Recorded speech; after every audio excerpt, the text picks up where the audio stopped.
Chosen one, someone woke up terrified of you this morning because you occupied a space they thought was private.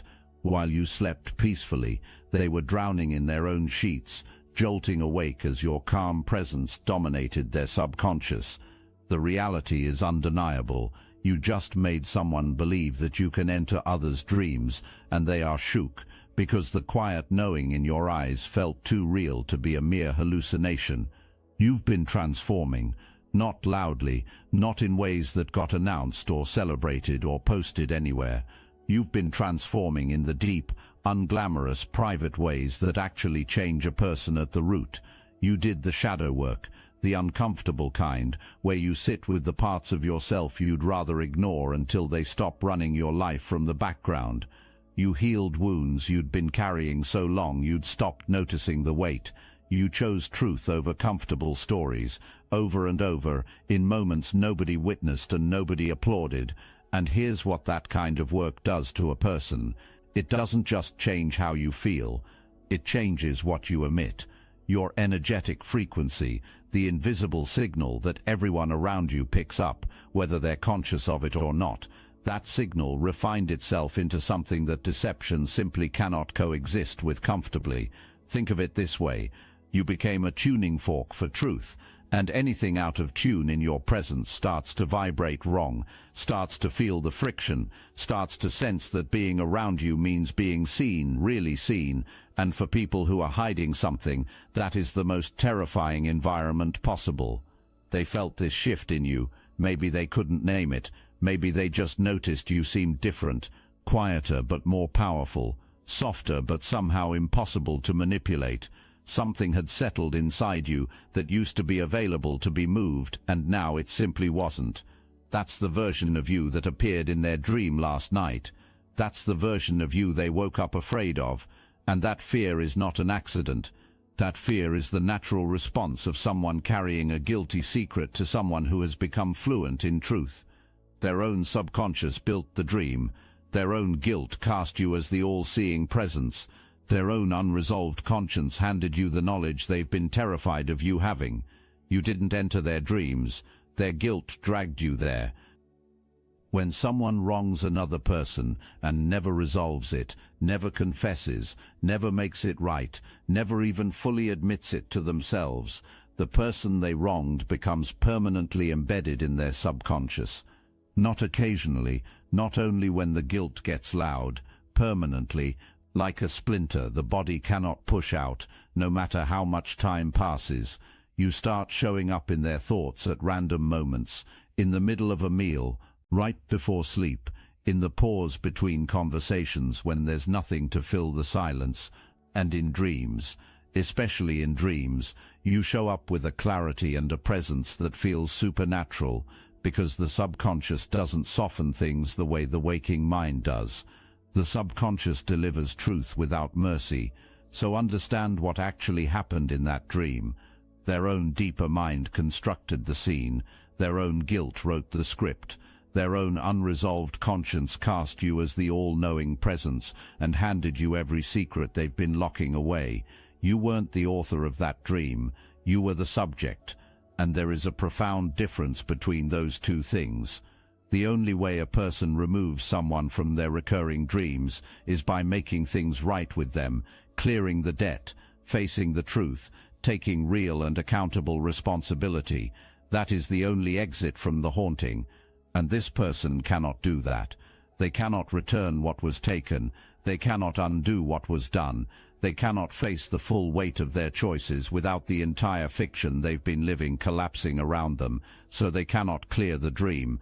They cannot make you leave their sleep. They cannot stop the subconscious from dragging you back, night after night, to stand in front of them with that calm, knowing gaze. You are going to keep appearing, and every time you do, their belief that you have intentional access to their inner world gets stronger. You are not haunting them. The truth is haunting them. You just happen to be the face the truth wears. And chosen one, that is a distinction that protects you in ways you are only beginning to understand. There was money, real money, resources with your name on them, something that was yours by right, by inheritance, by agreement. by the natural flow of what you had built or what was owed to you, something that was supposed to land in your hands and change the trajectory of your life. It never arrived, because someone intercepted it. This wasn't impulsive. This person had access they earned through proximity to you, through trust you extended, through a relationship that required you to open a door that they then walked through sideways, and the story they told themselves to make it acceptable was immaculate. They weren't stealing, they were borrowing, they weren't taking, they were investing, they were going to multiply what they took, return it quietly, and nobody would ever be the wiser. You'd benefit. They'd profit from their cleverness. Everyone wins. If you felt the truth in these words, hype this video so more chosen ones like you can see it. The plan failed. Not partially, catastrophically. Your money evaporated. The opportunity collapsed. Everything they touched with your resources turned to ash. And at the precise moment when a person with character would have stopped, confessed and begun to make things right, this person doubled down. They took more. They made worse decisions. They chased the loss the way desperate people chase losses, past the point of reason, past the point of return, past the point where any version of this story ends without serious consequences. Legal notices began arriving. Official deadlines passed, ignored. Court documents stacked up. Warnings about criminal charges stopped feeling abstract and started feeling imminent. Prison is no longer a hypothetical for this person. It is a clock, and it is running. You become, in their mind, their last possible move. You are the one door not yet fully closed. You are the one person who might, if approached correctly, if the right buttons are pressed, if the right performance is delivered, provide some form of escape. They are not coming to make things right. They are not coming in a spirit of genuine repentance. They are coming because every other option already said no. But what they don't know, what they couldn't have predicted, is that the version of you waiting for them is not the version they took from. That version is gone. What replaced it is something they have no strategy for, something their entire manipulation toolkit was never designed to handle. And that dream last night, that was their first glimpse of it. That was their first real encounter with who you've become. No wonder they're shook. You've probably noticed a lot of Chosen One channels on YouTube have stopped publishing. Videos pulled, voices silenced. The mainstream media is cracking down on us, but we will not give up our voice. That's exactly why I'm putting you on to something real, Destiny Engine. I built this because I was done watching Chosen Ones get dragged through betrayal, isolation, and attacks while their enemies strutted around unchecked. I want to help you accelerate the speed of your divine justice and step fully into your purpose. And the beauty of it, you don't even have to lift a finger. Destiny Engine takes their downfall and flips it into your rise. This isn't another meditation app. It's declassified consciousness technology, the same mind programming tools your enemies once used to install fear, competition and scarcity, re-engineered to restore your sovereignty and align you with the cooperative, upgraded operating framework. It generates personalized sequences mapped to your divine purpose. The hardest thing you'll do is put on headphones, press play, and watch your enemies keep digging their own grave. Join Destiny Engine to support your favorite channels and use it for your own rise. It's a 360 win. Start your Destiny Engine for $7 today and turn everything they did to break you into fuel for your rise. Link in the description. Watch for this carefully. The contact starts soft, casual, a message that reads like someone who just happened to think of you. Light, warm, apparently innocent, but what it actually is, it's reconnaissance. It's a probe designed to read your energy and gather information before the real ask arrives. If you respond with openness, if nothing in your reply signals awareness of what they did, the first gear engages. Suddenly old memories surface. Shared history gets reconstructed in real time, offered to you like treasure. The relationship gets warm very quickly, warmer than the current reality justifies. They are not reminiscing, they are building a structure. Memory by memory, they are constructing a sense of mutual history, mutual obligation, mutual tenderness, because they need that emotional foundation in place before the ask arrives. The ask comes dressed as opportunity, never as confession. It arrives as a plan you'd both benefit from, a situation where your involvement would be helpful and natural. The thing they actually need from you, money, access, a resource, a favor, arrives wrapped in something that looks like it's for you too. What they've already taken, invisible, the debt underneath the request, buried. Love bombing activates somewhere in this sequence. Your wisdom gets praised, your judgment gets elevated, confidences get shared that feel like genuine intimacy. It is all a performance of vulnerability designed to lower your defenses and bypass the critical thinking that would otherwise catch what's happening beneath the surface. The moment your energy reads as knowing, the moment something in your response suggests even slight awareness of what they did, the whole approach rewrites itself instantly. Suddenly they're struggling, things have been so hard, mistakes were made, they've been under so much pressure. The pivot shifts from opportunity to sympathy, from partner to victim, probing whether your compassion might succeed where their confidence failed. Watch the body, their hands fidget, their eyes meet yours and then slide away before the moment completes. Their voice tightens on specific words, the words that carry the weight of everything they're not saying. Their sentences start and stop and get rebuilt. Their breathing goes shallow. Their body goes involuntarily still every time your gaze holds a beat longer than they expected. Their body is confirming what their mind already decided. They believe you see everything. They are performing for an audience they're certain has backstage access. And because of that belief, every tell is amplified. Every crack in the performance is wider than it would be with someone they felt safe around. You don't have to say a word. Your calm is doing more interrogation than any question ever could. Now let's go deeper. You need to understand the specific layers of fear operating inside this person right now. It's not just one fear. It's stacked a whole architecture of terror, and each floor is scarier than the one below it.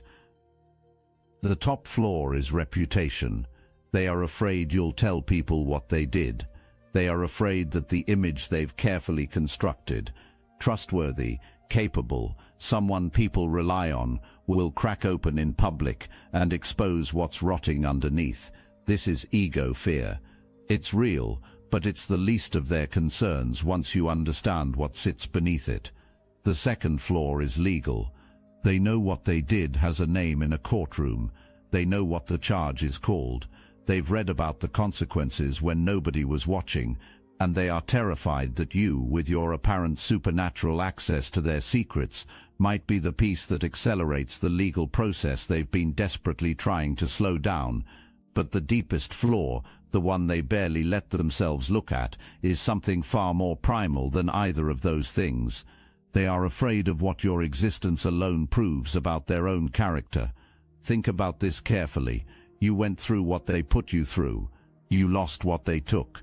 You had every reason to become bitter, permanently defended against a world that demonstrated it would take from you if you turned your back. You had every excuse to harden into something cynical and small, and you didn't. You healed. You grew. You chose the harder path of staying open while becoming discerning. You built something real inside yourself, out of the very material they handed you when they thought they were destroying you. That fact alone dismantles the story they've been telling themselves about why they did what they did.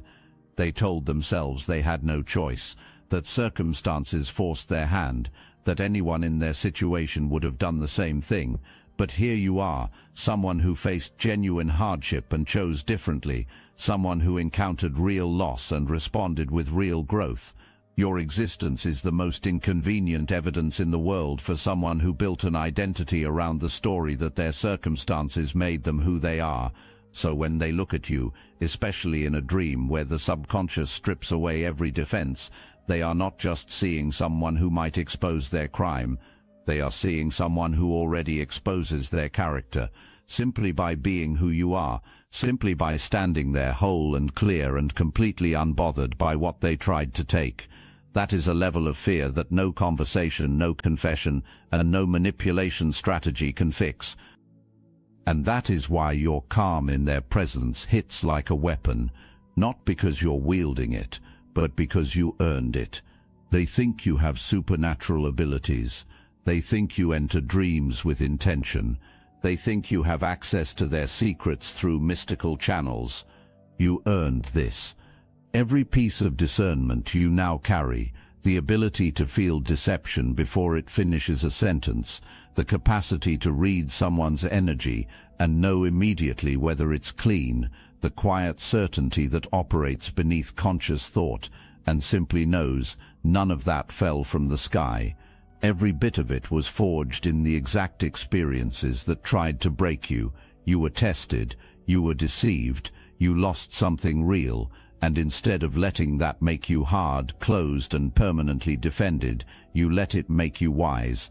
You stayed soft enough to feel things clearly while developing the discernment to know what those feelings actually meant. That combination, emotional openness alongside acute awareness, is genuinely rare. Most people who get hurt close down. Most people who get played go one of two directions. They become naive again, or they become permanently cynical. You found the third path. You stayed open and became sharp at the same time. That is the energy that appeared in their dream, not magic, not supernatural ability. That is the refined, honed, calibrated intuition of someone who has lived exactly where that lie lives, survived it, and extracted every lesson it had to offer. When their guilty subconscious needed to cast someone in the role of all-knowing witness, it chose you immediately, because on some level, deeper than conscious thought, they have always known that you see more clearly than you let on. They've always known you register things you don't always say out loud. They've always sensed that your stillness is not the absence of perception, it's the opposite of that. That knowing didn't begin last night. The dream just made them feel it in a way they couldn't dismiss when they woke up. This is your superpower, chosen one, and it has absolutely nothing to do with dreams. At some point, in some ordinary interaction, they caught a glimpse of the new version of you. Maybe it was something you said. Maybe it was something you didn't say when they expected you to react. Maybe it was the way you looked at them, not with anger, not with accusation, but with that quiet, settled clarity that communicates something words can't quite carry. Whatever the moment was, something shifted in their chest when they felt it. They realized, in that moment, that you were not the same person they had access to before. They couldn't articulate it fully. They probably tried to dismiss it. They told themselves you were just having a good day, or you seemed more confident lately, or something external must have shifted your circumstances. But the feeling didn't leave. It stayed in the back of their mind as a low, persistent signal they couldn't tune out no matter what they did. That signal followed them home. It grew louder in the quiet moments. It wove itself into the logic of their subconscious until the subconscious finally did what it always does when it needs to process something unresolved.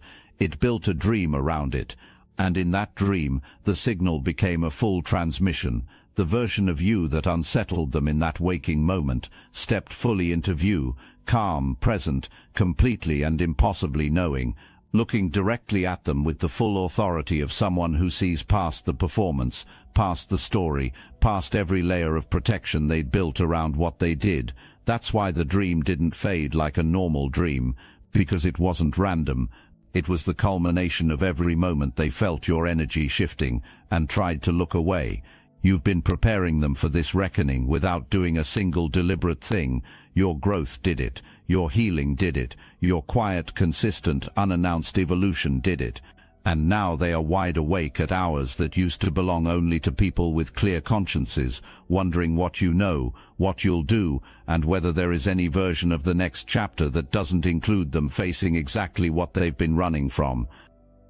You are standing at the exact threshold where your past ends and your next level begins. Abundance is moving toward you right now. Real, legitimate, undeniable resources are aligning with your name on them, not because of luck, not because the universe decided to play favorites, but because of the specific internal alignment you've built through everything you've been through. The harvest is active, and this person is trying to arrive before it fully manifests. Think about the geometry of this situation. You've spent real time doing real work, building internally, investing in your growth, choosing integrity when it cost you something, healing instead of hardening. All of that work creates a frequency, and that frequency is what draws abundance toward you. It is also what draws in one final test, the person who wants to attach themselves to your rising before you realize how high you're about to go. They are not coming to help you. They are coming to draft off you, to position themselves as connected to you before the elevation happens, so they can claim proximity to your success while contributing nothing but the weight of their crisis. This is the test, right here, right now. This is the universe presenting the final examination before your graduation into the next level. Will you maintain your boundary when someone is actively performing desperation directly in front of you? Will you trust your knowing when their story sounds convincing? Will you choose yourself fully, unapologetically, without needing their approval for the choice, even when your own compassion whispers that maybe this time is different? The blessings waiting on the other side of this moment require you to pass this test, not because the universe is cruel, but because abundance without the ability to protect it is just a bigger loss. Opportunity without discernment is just a more sophisticated trap. Success without boundaries is just a target with your name on it. You cannot step into everything that's waiting for you while still carrying the pattern that opened the door to this person the first time. This is the moment you prove that pattern is gone. They're talking about you, not to you, about you.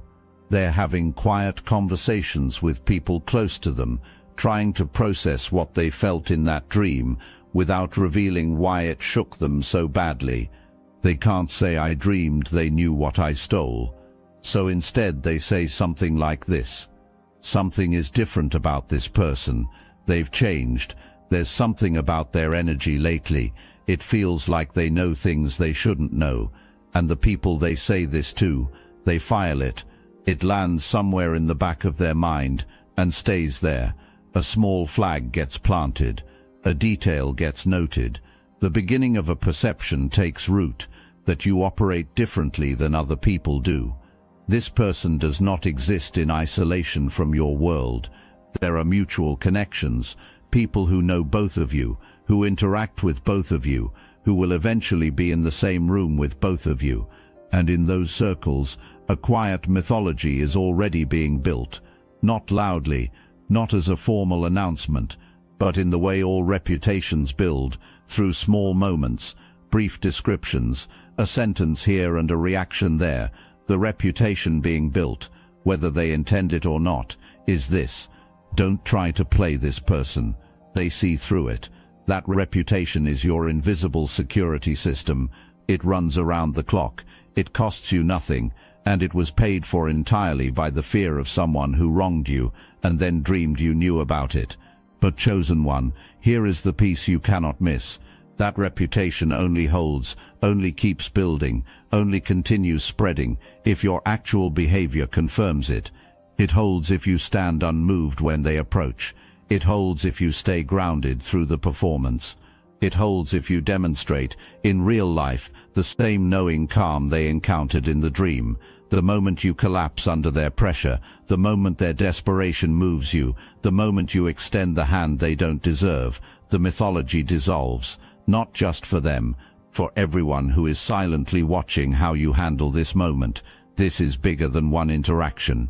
Your response to this approach becomes the living evidence that either confirms or dismantles the version of you that is already circulating in their world. Stay in character, chosen one. Your character is the most powerful thing you own. They're in front of you. Maybe it's a message, maybe it's a call, maybe it's in person. And if it's in person, everything is happening at once. The warmth that's slightly too warm, the eye contact that's slightly too careful, the openness that's slightly too performed. And underneath all of it, running like a current beneath still water, there is the terror that you already know everything they're about to pretend they're not there to discuss. They begin the approach you already saw coming, the casual warmth, the old memories, the careful construction of closeness designed to make your refusal feel like cruelty, and then the pivot, the thing they actually came for, arriving dressed in the language of mutual benefit, of opportunity, of two people with shared history simply helping each other out. Your compassion speaks first. It always does, because your heart is genuinely good. It says, this person is suffering, you have something that could help. What kind of person turns away from suffering, and then something deeper speaks? Something that doesn't come from emotion, or logic, or the need to be seen as good.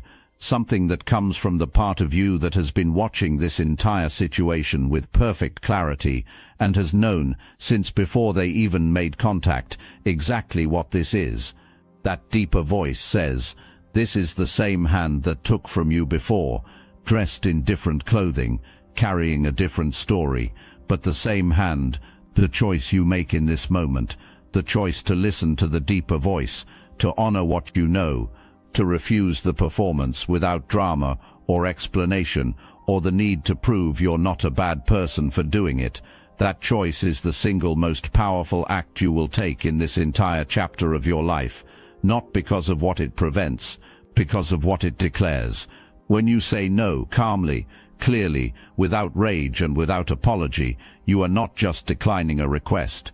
You are announcing to every force in the universe that you know your own worth, that your discernment is real, active, and non-negotiable, that you are no longer available to be the escape hatch for people whose crises are the direct result of taking from you. That announcement changes everything that comes after it. Watch what happens when the no lands. Their belief in your abilities doesn't weaken, it intensifies, because in their mind, the only explanation for your calm refusal, for the complete absence of confusion, uncertainty, or the usual emotional negotiation, is that you already know. You know exactly what they did. You know exactly why they came, and you are declining, not out of cruelty, but out of the complete certainty of someone who operates with information they cannot access. They leave convinced you are watching them. They leave convinced that your dream-entering abilities are not theory, but confirmed fact. They leave convinced that you saw their secrets and made your decision accordingly, and that conviction becomes something extraordinary. It becomes a wall around you that requires zero maintenance, because their fear generates it and regenerates it automatically, continuously, without your participation. Every dream you appear in from this point forward deepens the belief.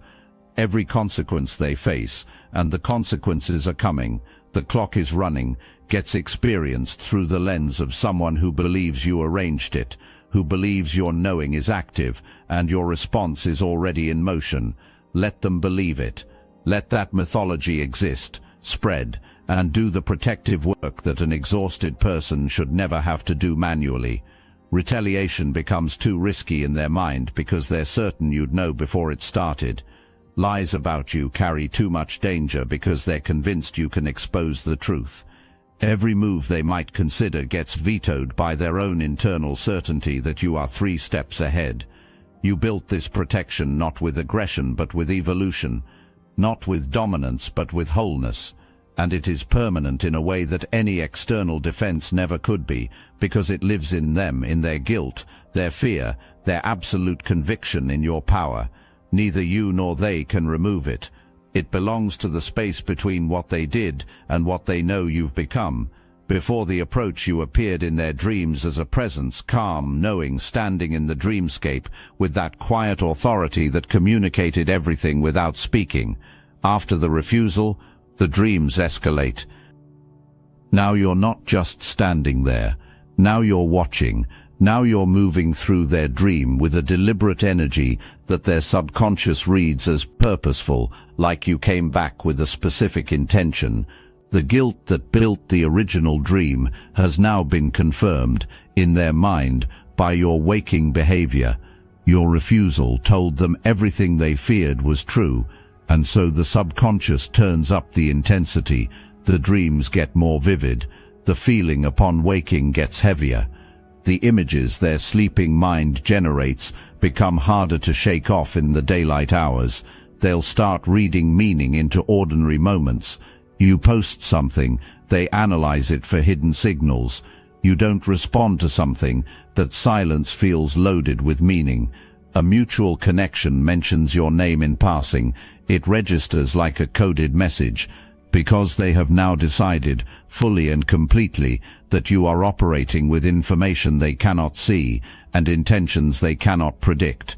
Every dream reinforces this. Every waking trigger confirms it. And here is the extraordinary part. You are doing absolutely nothing to make any of this happen. You are simply living your life, growing, building, moving into your next chapter with the clarity of someone who passed the test and is now collecting the reward. You are present in their dreams, not because you entered them, but because they cannot stop thinking about what you know, what you might do, and what it means that you looked at their most desperate performance and chose peace over rescue. The dream entering mythology wasn't born in the first dream. It was sealed by your refusal. That refusal became the proof they needed, because in their mind, only someone operating with complete knowledge would be that calm. Only someone who already knew the full truth would feel that unbothered. Only someone who had already seen everything would receive their most desperate performance with that particular quality of undisturbed quiet. You didn't just enter their dream once, chosen one. You moved in permanently, while you are at peace, while your abundance continues arriving, while the next chapter of your life opens with the kind of clarity that only comes after a final test is passed. This person is meeting their consequences. Not because you arranged it, not because you made calls or filed reports or delivered any form of deliberate payback, but because cosmic law is not interested in the stories people tell themselves to sleep at night. Cosmic law is interested in what was actually done, and what was actually done is documented, traceable, and already in the hands of processes that don't require your involvement to conclude. The charges are real. Everything built on the foundation of what was taken from you is collapsing under the weight of its own dishonesty.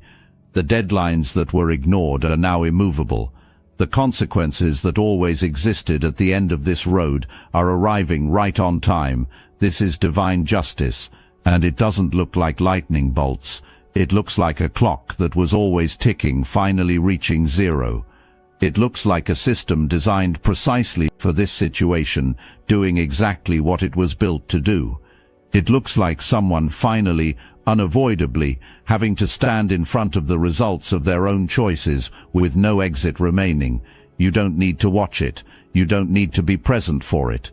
You don't need the front row seat, or the confession, or the public acknowledgement of what was done to you. You have something better than a front row seat at their collapse. You have a life that's finally, fully, completely yours, and it is opening. You are someone who got hit, genuinely hit, not metaphorically, and used the impact to accelerate. You were taken from, and you responded by building something that cannot be taken. You were underestimated by exactly the right person, at exactly the right time, which meant the underestimation didn't slow you down. It created the pressure that accelerated your transformation.